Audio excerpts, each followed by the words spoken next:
Magandang araw. General Casimero versus Rey Vargas sa featherweight. Handa nang mang-upset si Cuadro Alas. Umiinit ang mundo ng boxing sa posibleng pag-akyat ni General Cuadro Alas Casimero sa 126 pounds upang harapin ang Mexican superstar na si Rey Vargas, ang nagpataob kay Mark Magsayo. Bakit kayang-kaya ni Casimero si Vargas? Suwak sa timbang at lakas, taliwas kay Magsayo na piga sa pagbabawas ng timbang. Natural at mas komportable kay Casimero ang 126 pounds. Mananatili ang kanyang buong lakas at angas sa loob ng ring. Master sa taktika laban sa matatangkad. Bagamat matangkad si Vargas sa taas nitong 5'10", napatunayan sa nakaraang laban nito kay Nick Ball 5'2" na nahirapan ang Meksikano sa maliliit at agresibong fighters. Sa taas na 5'4", mas may bentay at kakaibang knockout power si Casimero para pasakitan si Vargas.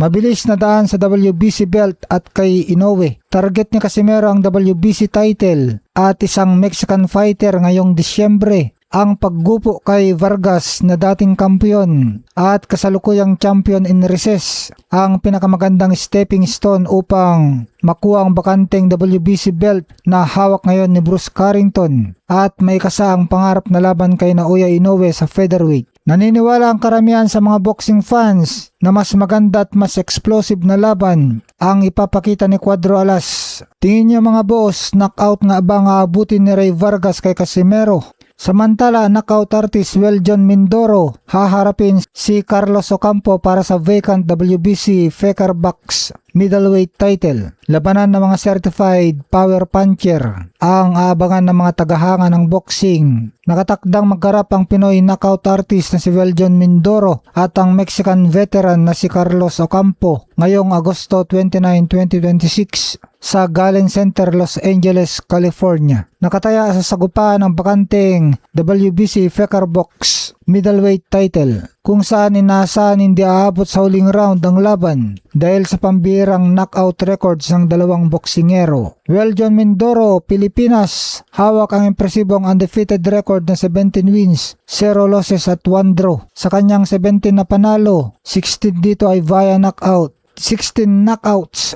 isang matinding 94% knockout rate na nagpapatunay ng kanyang pambihirang lakas at pagiging tunay na knockout artist. Carlos Ocampo, Mexico, may bitbit na karanasang 38 wins at 4 losses, kung saan 26 sa kanyang mga panalo ay dumaan din sa knockout, 26 knockouts. Isang subok na veterano mula Mexico na nakalaban na ang ilan sa mga matitingkad na pangalan sa boxing tulad ni na Errol Spence Jr. at Tim Tszyu. Isang malaking pagsubok ito para sa ating pambato upang maipakita ang kanyang lakas sa pandaigdigang entablado. Sino kaya sa dalawang power puncher ang mag-uwi ng sinturon? Suportahan natin si Weljon Mindoro sa kanyang nalalapit na bakbakan sa US.